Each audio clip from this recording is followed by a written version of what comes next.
ولیہ والصلاة والسلام علی نبیہ وعلی آلہ وصحبہ اجمعین اما بعد فاعوذ باللہ من الشیطان الرجیم بسم اللہ الرحمن الرحیم ولا تشتروا بآیاتی ثمنا قلیلا وإیای فاتقون ولا تلبسوا الحق بالباطل وتکتموا الحق وانتم تعلمون صدق اللہ العظیم وبلغنا رسولہ النبی الامین الکریم وَنَحْنُ وَلَا ذَلِكَ لَمِنَ الشَّاهِدِينَ وَالشَّاكِرِينَ وَالْحَمْدُ لِلَّهِ رَبِّ الْعَالَمِينَ۔ صاحب عرس سیدی مرشدی آقائی حضور تاج الشریعہ فقیہ اسلام حضرت علامہ شاہ مفتی محمد اختر رضا خان قادری ازہری رحمہ اللہ تعالی علیہ فرماتے ہیں، صلح کلی نبی کا نہیں سنیوں، کیا بات ہے، صلح کلی نبی کا نہیں سنیوں، سنی مسلم ہے سچا نبی کے لیے، بے شک مسلک اعلیٰ حضرت پہ قائم رہو، زندگی دی گئی ہے اسی کے لیے، اور آبروئے سیادت خانوادے ماررہ متحرہ کے عظیم سید زادے جنہیں دنیا حضور سید العلماء علیہ الرحمت و رضوان کے نام سے جانتی اور پہچانتی ہے، انہوں نے کیا خوب فرمایا، حفظ ناموس رسالت کا جو نگہبان ہے، حفظ ناموس رسالت کا جو ذمہ دار ہے، یا الہی مسلک احمد رضا خان زندہ باد۔ حضرات، مجھے ذمہ داران اسٹیج کی طرف سے جو عنوان دیا گیا، حضرت علامہ مفتی شہزاد صاحب مدظ اللہ العالی نے بتایا کہ میرا عنوان حضور تاج الشریعہ اور رد صلح کلیت ہے۔ اسی حوالے سے میں نے آپ کے سامنے اس آیت کریمہ کی تلاوت کی اور حضرت کا یہ شعر آپ کے سامنے پڑھنے کا شرف حاصل کیا۔ سب سے پہلے آئیے ہم اور آپ مل کر محبت اور احترام کے ساتھ درود شریف کا نذرانہ پیش کریں۔ اللہم صلی علی سیدنا و مولانا محمد طب القلوب و شفائها وعافیت الابدان و شفائها و نور الابصار و ضیائها وعلی آلہ وبارک وسلم صلاۃ و سلام علیک یا رسول اللہ۔ آج ہم اور آپ عالم اسلام کی اس عبقری شخصیت جسے ہم اور آپ وارث علوم اعلیٰ حضرت جانشین سرکار مفتی اعظم حضور سیدنا و مرشدنا تاج الشریعہ رحمت اللہ تعالی علیہ کے نام سے جانتی اور پہچانتی ہے، ان کے 5ویں عرس کی تقریب سعید میں شرکت کی سعادت حاصل کر رہے ہیں۔ ان قریب کل شریف کے وہ حسین لمحات آپ ملاحظہ فرمائیں گے اور اس کی برکات سے سرفراز ہوں گے۔ جیسے جیسے وقت گزرے گا آپ دیکھیں گے کہ جماعت اہل سنت کے نادر و نایاب علماء اور عبقری شخصیات، بالخصوص حضور قاضی القضات فی الہند جانشین تاج الشریعہ قائد ملت، ہم سب کے میر کارواں حضرت علامہ شاہ مفتی محمد اسجد رضا خان صاحب قبلہ قادری دامت برکاتہم العالیہ علماء کی جھرمٹ میں رونق اسٹیج ہوں گے۔ ان کے ساتھ ساتھ عالم اسلام کی معتبر اور مستند علمی شخصیت حضور محدث کبیر شہزادے صدر الشریعہ اعتماد اکابر حضرت علامہ شاہ مفتی ضیاء المصطفیٰ صاحب قبلہ قادری دامت اللہ العالی کی بھی تشریف آوری ہوگی۔ اسٹیج پہ آپ ملاحظہ فرما رہے ہیں کہ جامعۃ الرضا جو اہل سنت و جماعت کا اور مرکز کا مرکزی ادارہ ہے، سبحان اللہ، پورے عالم اسلام میں جس ادارے کا کوئی جواب نہیں، بڑے بڑے مدرسے ہیں، لیکن یہ سن کر کے مجھے بڑا اچھا ہوا اور حیرت بھی ہوئی کہ چند سالوں میں یہ ادارہ کہاں سے کہاں پہنچ گیا۔ ناظم صاحب نے بتایا اور کل رات میں حضرت علامہ مفتی عاشق حسین صاحب کشمیری نے بتایا کہ امسال پوری دنیا سے 4000 طلبہ نے جامعۃ الرضا میں درخواست داخلہ کے لیے دیں۔ جی آپ اس سے اندازہ لگا سکتے ہیں کہ جامعۃ الرضا کی مقبولیت اور اہمیت علمی دنیا طلبہ اور اساتذہ کی دنیا میں کس قدر ہے، اس ادارے کے عظیم الشان استاذ اور پرنسپل حضرت علامہ مفتی محمد شکیل صاحب مصباحی مدظ اللہ العالی سبحان اللہ، پوری آن بان شان کے ساتھ اسٹیج کی نگرانی فرما رہے ہیں، اور ان کے ساتھ اساتذہ جامعۃ الرضا بھی تشریف فرما ہے۔ مجھے جو عنوان دیا گیا ہے اس سلسلے میں میں نے قرآن پاک کی جو آیت پڑھی ہے، اللہ تعالیٰ ارشاد فرماتا ہے وَلَا تَشْتَرُوا بِآيَاتِي ثَمَنًا قَلِيلًا وَإِيَّايَ فَاتَّقُونِ۔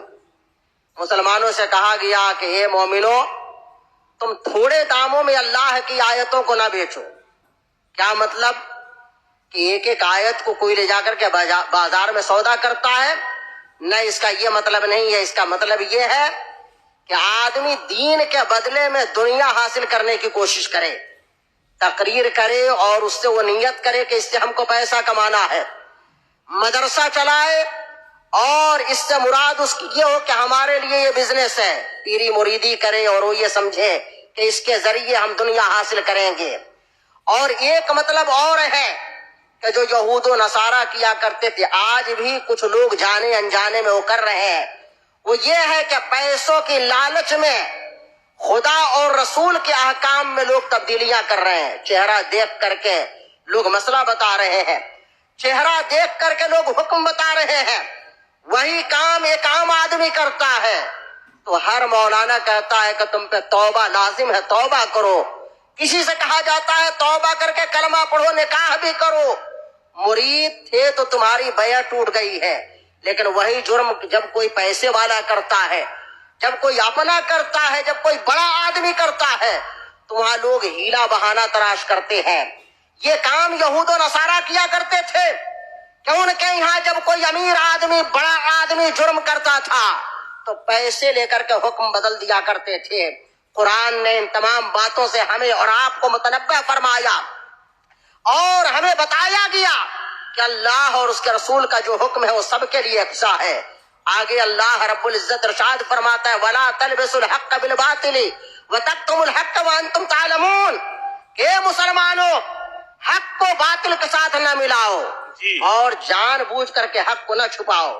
کتنے ایسے لوگ ہیں کہ جو حق اور باطل کو ملانا چاہتے ہیں۔ آج کے زمانے میں آپ عام طور پہ دیکھیں گے کہ لوگ یہ کہتے ہوئے نظر آتے ہیں کہ آج کسی کو برا کہنے کا زمانہ نہیں ہے، آج مثبت انداز میں کام کرنے کی ضرورت ہے۔ اور یہ بات پڑھے لکھے لوگ کہہ رہے ہیں، وہ لوگ کہہ رہے ہیں کہ جو خانقاہوں میں بیٹھے ہوئے ہیں، جن کے ہاتھوں میں ہزاروں لوگوں نے اپنا ہاتھ دے رکھا ہے، جو لوگ یہ سمجھتے ہیں کہ ان کے ساتھ ہم جنت میں جائیں گے، حالانکہ جو یہ بتا رہے ہیں یہ جنت کا راستہ نہیں ہے بلکہ یہ راستہ جہنم کی طرف جاتا ہے۔ وہ یہ کہنا چاہتے ہیں کہ حق اور باطل کو ایک ساتھ بٹھا دیا جائے، شیر اور بکری کو ایک ساتھ بٹھا دیا جائے۔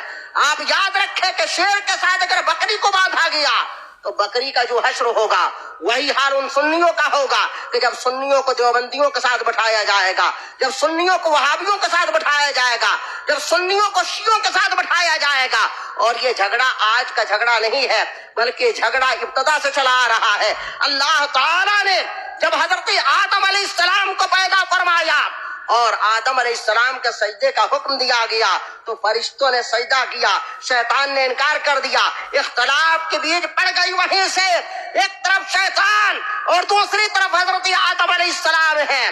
زمانہ گزرتا رہا، حضرت ابراہیم علیہ السلام کا زمانہ آیا، ایک طرف اللہ کے پیغمبر ہیں حضرت ابراہیم علیہ السلام، ابراہیم علیہ السلام کے مقابلے میں نمرود ہے۔ کسی نے یہ نہ کہا کہ ابراہیم علیہ السلام کو نمرود کے ساتھ بٹھایا جائے یا نمرود کو ابراہیم علیہ السلام کی فہرست میں کھڑا کیا جائے۔ ایک دور آیا حضرت موسیٰ علیہ السلام کا، حضرت موسیٰ علیہ السلام کے مقابلے میں فرعون آتا ہے، ایک طرف حق ہے دوسری طرف باطل ہے۔ یہ سلسلہ یوں ہی چلتا رہا، کوئی زمانہ ایسا نہیں آیا کہ جب حق رہا ہو باطل نہ رہا ہو یا باطل رہا ہو حق نہ رہا ہو، بلکہ دونوں گروہ پیرل چلتے رہے۔ ایک طرف حق کے نمائندے حقانیت کا اعلان کرتے رہے، دوسری طرف باطل پرست اپنے اپنے باطل مذہب کی تبلیغ و اشاعت کرتے رہے. ہمارے نبی کا زمانہ آیا آج سے 1400 سال پہلے. حضرت عیسیٰ روح اللہ کے بعد اللہ نے اپنے آخری نبی کو اس دنیا میں بھیجا, اپنے آخری پیغمبر کو بھیجا.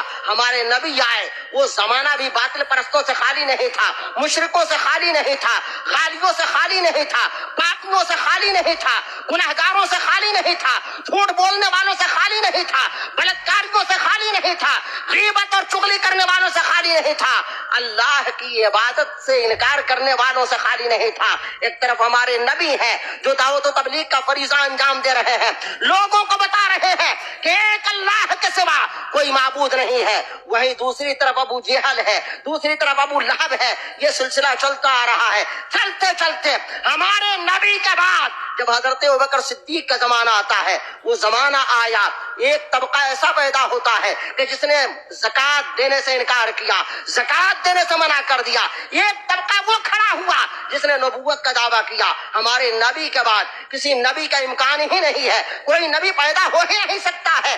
کئی مرد کھڑے ہوئے, ایک عورت بھی کھڑی ہوئی. اس نے کہا کہ حضور نے جو یہ فرمایا ہے کہ لا نبی بعدی, اس کا مطلب ہوتا ہے کہ کوئی مرد نبی نہیں ہوگا. عورت کے بارے میں تو حضور نے نہیں فرمایا ہے. یہ انکار ختم نبوت کا سلسلہ چلا. حضرت سیدنا ابوبکر صدیق نے ان کا قلعہ کما کیا. یہ سلسلہ آگے بڑھتا رہا, آگے بڑھتا رہا. اب آپ بالکل قریب آ جائیے, حضرت سیدنا مجدد الفسانی کا دور آتا ہے. ایک گروہ ایسا پیدا ہوتا ہے کہ جو کہتا ہے کہ اب دین کو نئے طریقے پر, اپنے طریقے پر چلانے کی ضرورت ہے, اور اس دین کو ایک نیا نام دیا گیا. اسلام کے بجائے اسے دین الہی کہا گیا. حضرت مجدد الفسانی نے اس زمانے میں بادشاہ سے سمجھوتا نہیں کیا, بلکہ بادشاہ کے خلاف خود بھی جہاد فرماتے رہے. اپنے مریدین کو, اپنے خلفاء کو, اپنے پیروکاروں کو لگائے رہے کہ بادشاہ کی گمراہی میں لوگ مبتلا نہ ہو. حضرت مجدد الفسانی دین الہی کا مقابلہ کرتے رہے, اکبر کی کفر کا مقابلہ کرتے رہے, اس کا جواب دیتے رہے.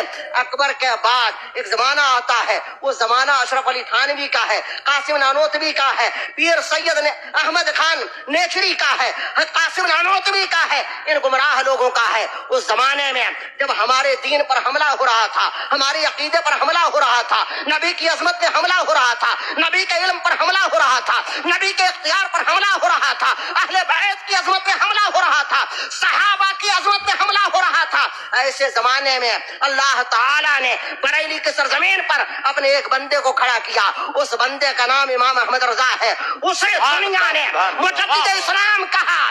امام احمد رضا نے اپنے زمانے میں قاسم نانوتوی کا رد کیا, اشرف علی تھانوی کا رد کیا, خلیل احمد امبیڈوی کا رد کیا, ان تمام فتنوں کا رد کیا. اور وہ صرف اتنے ہی پر موقوف نہیں رہا, بلکہ سر سید احمد خان نے ایک یونیورسٹی قائم کیا. مدرسے کے نام سے وہ قائم کیا تھا, مدرسۃ العلوم کے نام سے, ایمو کالج جسے کہا جاتا تھا. اس نے بہت سی کتابیں لکھی, یہاں تک کہ تفسیر کی کتاب لکھی.